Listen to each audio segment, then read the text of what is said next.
U electric scooter. I'm going to unbox this thing and review it. So it comes in two colors. So this is the white one that I'm going to unbox. There's also a black color available.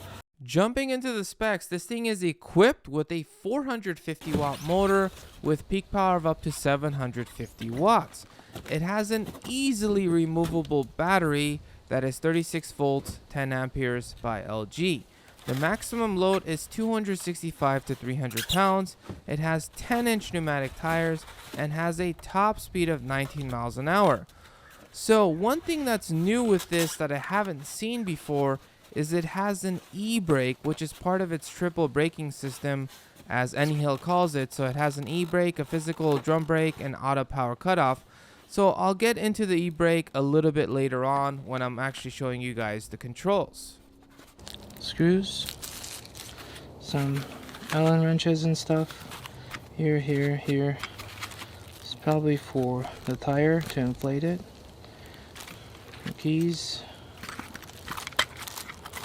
and this plastic piece with some screws in there, and then you have the manual. 100 to 240 volts, so it should be okay.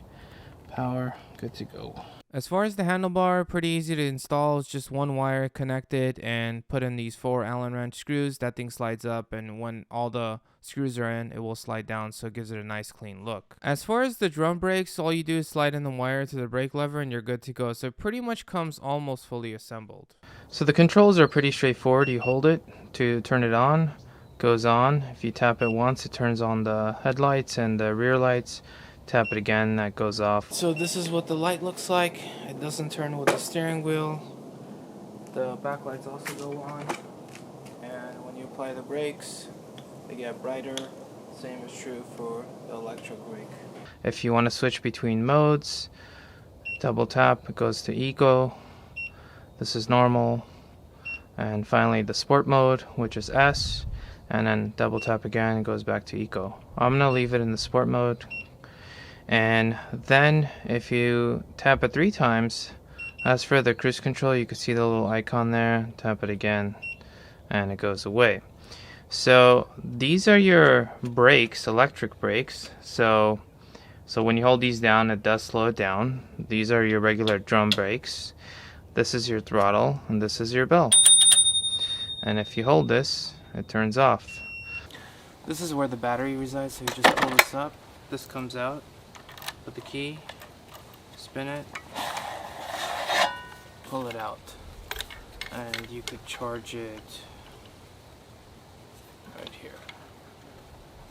It's the charging point right there.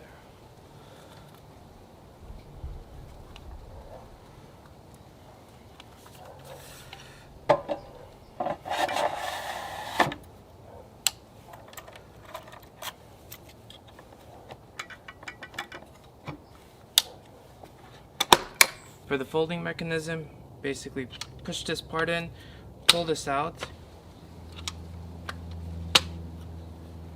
You kind of have to click it, so the thumb has to be here for some support. You go and you're gonna click it right here, and then it's good to go. And then you can lift it, and it's decently heavy. It's not too heavy. It's lighter than probably most of my other scooters. Not the lightest, but not too bad. And then there's a little part right here where you have to push this in with your finger, and it's really just this part. And once you bring this up, it's not going to lock, so you have to put your foot here and then push it, and then that's when it's locked. And that's it. So they recommend it to be pumped between 3 to 3.4 bars, which in PSI is 43.5 PSI to about 49. So I'm going to spin this thing on,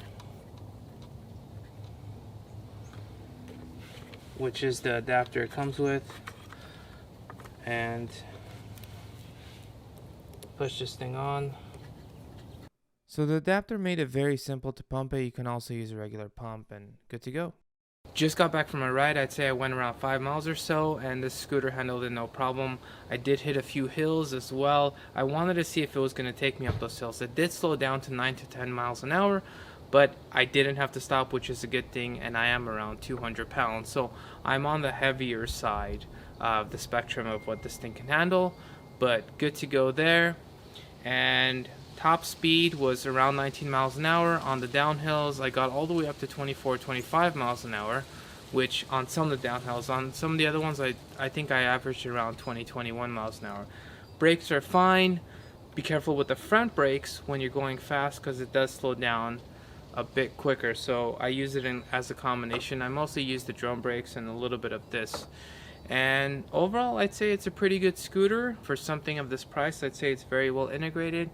It's a decently soft ride considering it doesn't have shocks. It's very similar to the 9-Ball Max, I would say, in terms of comfort level.